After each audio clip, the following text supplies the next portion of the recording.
On a bright, sunny afternoon, young Alice sat on the riverbank with her older sister. She was growing bored with the book her sister was reading, as it had no pictures or dialogues. Suddenly, Alice noticed a white rabbit, surprisingly wearing a waistcoat and holding a pocket watch, muttering to itself about being late. Curiosity piqued, Alice hurried after the rabbit, following it as it vanished down a large rabbit hole. Without hesitation, she crawled in after it, only to find herself tumbling down an unusually long and strange tunnel.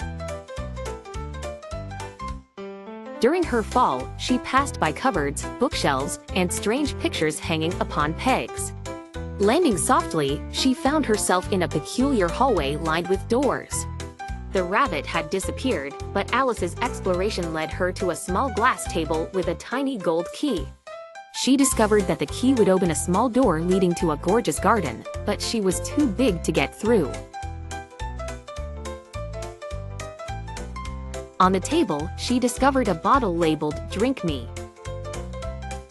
She was hesitant, but the fragrance was inviting, and the label was personally addressed to her, so she decided to drink it.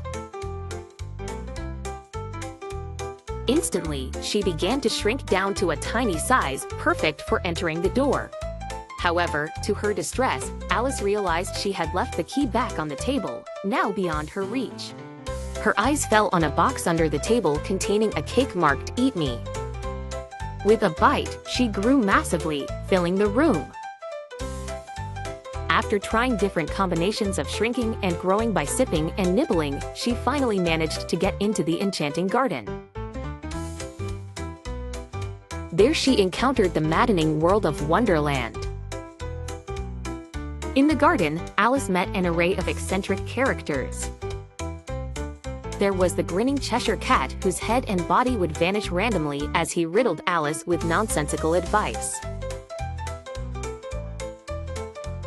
At the Mad Hatter's seemingly eternal tea party, she found herself engulfed in lunacy, unable to sit still in a place. Alice then encountered the Queen of Hearts, known for her unpredictable temper and frequent cries of "off with their heads." Despite her fiery temper, Alice played croquet with her, using live flamingos as mallets and hedgehogs as balls.